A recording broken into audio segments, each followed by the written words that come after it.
Panorama group, जो सोचता है वो करता है।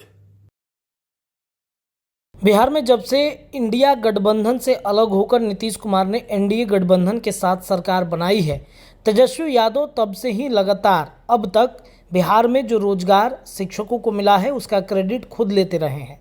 तेजस्वी यादव ने कहा है कि बिहार में जो शिक्षकों की बहाली हुई है वो हमारे कहने पर हुई है, यानी कि एक बड़ा जीत तेजस्वी यादव मानते हैं कि इस जीत के पीछे हमारा हाथ है। बिहार के बेरोजगारों को रोजगार देने का जिम्मेदारी आरजेडी के पास में है, लेकिन नीतीश कुमार इसको मानते नहीं हैं। भारतीय जनता पार्टी के साथ सरकार बनाने में वो जैसे ही सफल होते हैं, नीतीश कुमार भी भारतीय जनता पार्टी के हाँ में हाँ मिलाते हैं।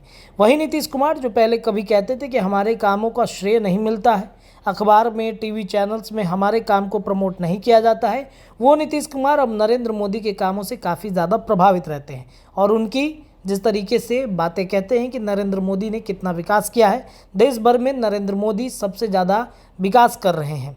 अब एक बार फिर से आरजेडी ने एक एक करके पोल खोलने शुरू कर दिए हैं, भारतीय जनता पार्टी या फिर जदयू की सरकार हो।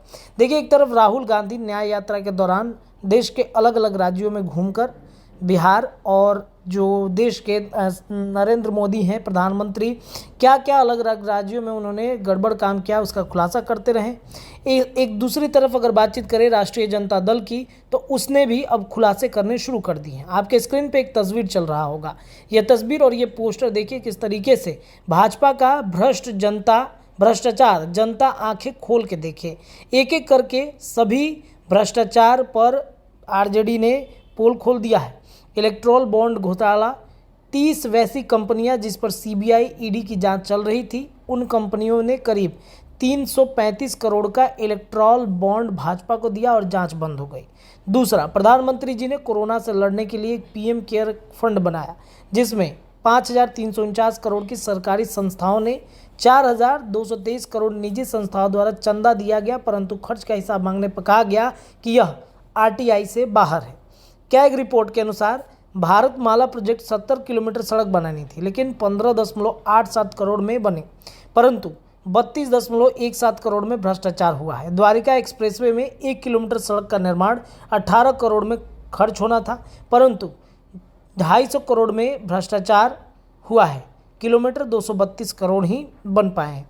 टोल नियम का उल्लंघन करने पर आम जनता ने एनएचआई के द्वारा 132 करोड़ रुपए वसूला गया। आयुष्मान योजना में मुर्दों का इलाज, एक ही मोबाइल नंबर से 10 लाख लोगों का रजिस्ट्रेशन हुआ। 100 बेड की क्षमता वाले हॉस्पिटल में 250 लोगों की भर्ती दिखाई गई। अयोध्या डेवलपमेंट में ठेकेदार को अनुचित तरीके से करोड़ों का लाभ दिया गया। पेंशन घोटाला, एचएल घोटाला, विमान इंजन डिजाइनिंग में गड़बड़ी के कारण 154 करोड़ का घोटाला हुआ है।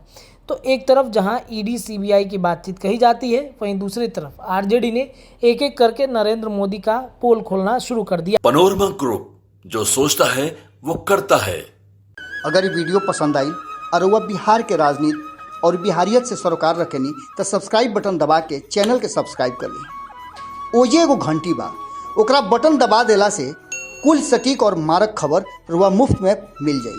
अगर रुआ पत्रकारिता के हमनी के नया प्रयोग में सहयोग कर चाहतानी तो ज्वाइन बटन दबा दी। पेटीएम नंबर नोट कर ली 9386816700। धन्यवाद।